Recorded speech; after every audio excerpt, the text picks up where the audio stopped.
નમસ્કાર, સ્વાગત છે આપનું ગુજરાત ફર્સ્ટમાં। હું છું આપની સાથે રાધા અને હવે બુલેટિનની શરૂઆત કરીએ। સૌપ્રથમ વાત સૌથી મહત્વના સમાચાર પર નજર કરીશું। ગુજરાત રાજ્ય શૈક્ષિક સંઘના પ્રમુખની મુશ્કેલી વધી છે। ભીખાભાઈ પટેલની સામે સીએમઓએ તપાસના આદેશ આપ્યા। શિક્ષણ વિભાગના અગ્ર સચિવને તપાસ કરવા માટે આદેશ આપવામાં આવ્યા છે। 5 વર્ષથી શાળામાં ન ગયાનો ભીખા પટેલ સામે આરોપ છે। 18 જુલાઈ 2022માં ગઢા ગામના સરપંચે આ અંગે ફરિયાદ નોંધાવી હતી। તો જીસીઈઆરટીમાં રિસોર્સ પર્સન તરીકે તેમને નિમણૂક કરવામાં આવી હતી। સરકારનો પગાર લઈ ગરીબ બાળકોના ભાવિની સાથે ચેડા કરતો આ શિક્ષક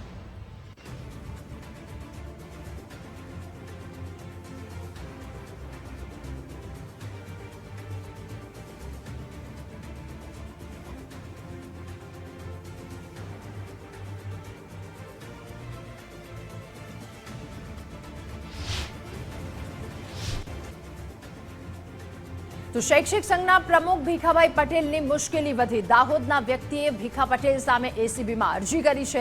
ફરજમાં અનિયમિતતા અને નાણાકીય ઉચપાતનો પણ આરોપ લાગ્યો છે। ભીખા પટેલ 19 વર્ષથી શિક્ષક તરીકે કામ ન કર્યાનો તેના પર આરોપ છે। સંગઠનમાં ખોટા બિલ મૂકી નાણાકીય ઉચાપત કર્યાનો દાવો તેના પર છે। ભીખા પટેલની પ્રતિનિયુક્તિની સામે પણ સવાલો ઉઠ્યા છે। ત્યારે વર્ષોથી તે શાળામાં નથી અને સરકારનો પગાર લઈ ગરીબ બાળકોના ભવિષ્યની સાથે ચેડા કરી રહ્યો છે। વધુ માહિતી સાથે ન્યૂઝરૂમથી લાઈવ સહયોગી વિજય દેસાઈ આપણી સાથે જોડાયા છે। વિજય, 5 વર્ષથી શાળામાં ન ગયાનો ભીખા પટેલની સામે આરોપ લાગ્યો છે। ગરીબ બાળકોના ભવિષ્યની સાથે આ તો ચેડા।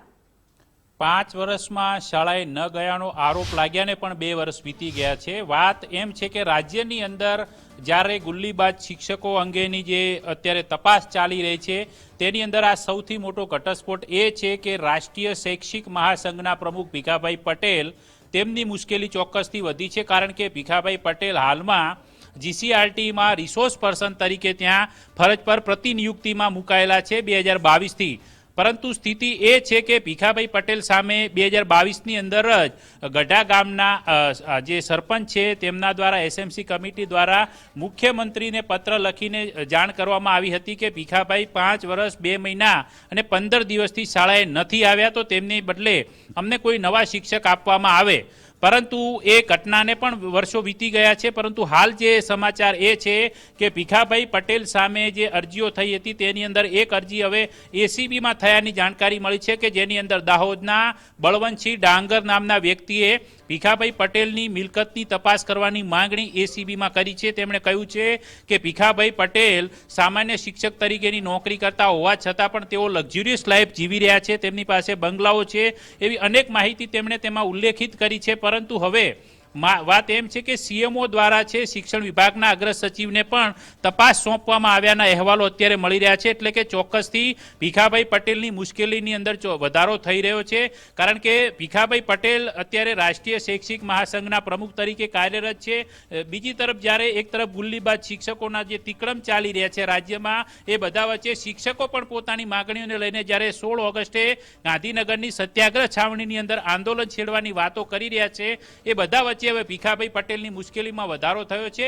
ભીખાભાઈ પટેલ સામે તપાસના આદેશ આપી દેવાયા છે। એટલે હવે જોવાનું એ રહેશે કે એસીબીમાં થયેલી અરજી અંગેની તપાસ કયા પ્રકારે થાય છે। એ ઉપરાંત તેઓ અત્યાર સુધી માત્ર સંઘના પ્રમુખ તરીકે કામગીરી કરતા હતા, એ દરમિયાન તેઓ સતત ગેરહાજર રહીને તેમણે કયા પ્રકારની કામગીરી કરી અને માત્ર પગાર લીધો છે તેવા જે આરોપો થયા છે તેની અંદર પણ હવે કેવી તપાસ થાય છે જોવાનું રહેશે। કારણ કે શાળાઓની અંદર ગયા વગર જ પગાર લેતા શિક્ષકોની સંખ્યા દિવસે ને દિવસે રાજ્યની અંદર વધી રહી છે। કારણ કે ગઈકાલે જ 134 જેટલા શિક્ષકો સામે જ્યારે કાર્યવાહી કરવામાં આવી છે, તો એ બધા વચ્ચે હવે ભીખાભાઈ પટેલ સામે રાજ્ય સરકાર કેવા પ્રકારના એક્શન લે છે એ પણ જોવાનું રહેશે। હવે જોવાનું એ પણ રહેશે કે ભીખાભાઈ પટેલ સામે જે એસીબીમાં અરજી થઈ છે તેની અંદર કહ્યું છે કે સંગઠનની અંદર ખોટા બિલો મૂકીને નાણાકીય ઉચાપત પણ તેમણે કરી છે। તેઓ લક્ઝુરિયસ બંગલો પણ ધરાવે છે, ઉપરાંત તેઓ ખોટા બિલો મૂકીને આ પ્રકારે નાણાકીય ઉચાપત સતત કરતા રહે છે।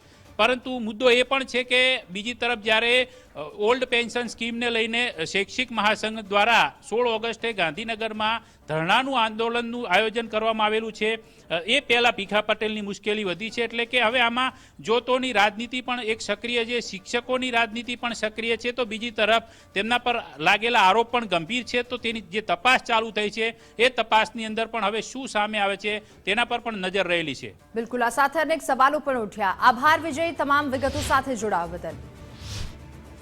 અને વધુ માહિતી મેળવીશું. આપણી સાથે સંવાદદાતા નિકુંજ જાની પણ જોડાઈ ચૂક્યા છે. નિકુંજ, ગુજરાત રાજ્ય શૈક્ષિક સંઘના પ્રમુખ ભીખા પટેલની નિયુક્તિની સામે સવાલો ઉઠ્યા છે અને સાથે ઉચાપતના પણ તેમના પર આંગળી ઉઠી છે.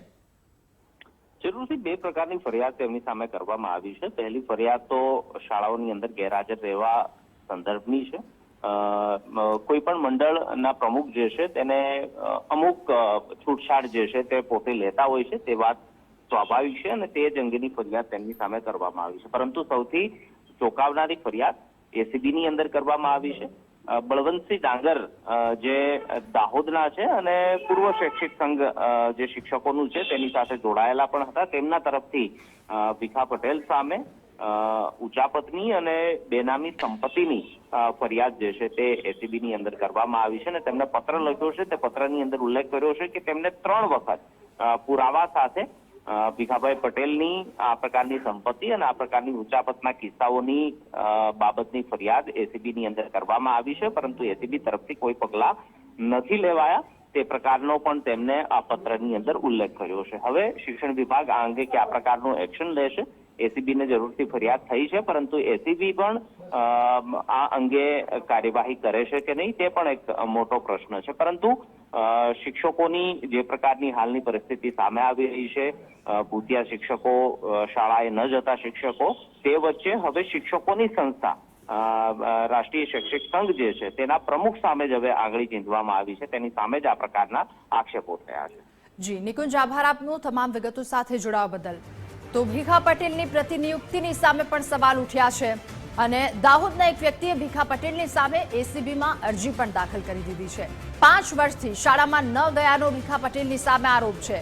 તો 18 જુલાઈ 2022માં ગઢા ગામના સરપંચે અંગે ફરિયાદ કરી હતી અને ફરિયાદને પણ 2 વર્ષ વીતી ગયા. જીઈઆરટીમાં રિસોર્સ પર્સન તરીકે તેમને નિમણૂક આપવામાં આવી હતી. તો સરકારનો પગાર લઈ અને ગરીબ બાળકોના ભવિષ્યની સાથે ચેડા કરવામાં આવે છે. એક બાદ એક ખુલાસાઓ થઈ રહ્યા છે આવા ભૂતિયા શિક્ષકોને લઈને કે જેમની બેદરકારીના કારણે બાળકોના ભવિષ્યની સાથે ચેડા થઈ રહ્યા છે. ત્યારે સરપંચે અંગે ફરિયાદ પણ કરી હતી. 18 જુલાઈ 2022માં ગઢા ગામના સરપંચ દ્વારા ફરિયાદ દાખલ કરવામાં આવી હતી કે આ ભીખા પટેલ જે 5 વર્ષમાં શાળાએ નથી આવ્યા. શિક્ષણ વિભાગના અગ્ર સચિવને તપાસ કરવા માટે સીએમઓ દ્વારા આદેશ આપી દેવામાં આવ્યા છે. ત્યારે ગુજરાત રાજ્ય શૈક્ષિક સંઘના પ્રમુખની હવે મુશ્કેલી વધી છે. ભીખાભાઈ પટેલની સામે સીએમઓએ તપાસના આદેશ આપ્યા છે. શિક્ષણ વિભાગના અગ્ર સચિવને તપાસ કરવા માટે આદેશ આપવામાં આવ્યા છે. આ વ્યક્તિ 5 વર્ષથી શાળાએ ન ગયાનો ભીખા પટેલની સામે આરોપ.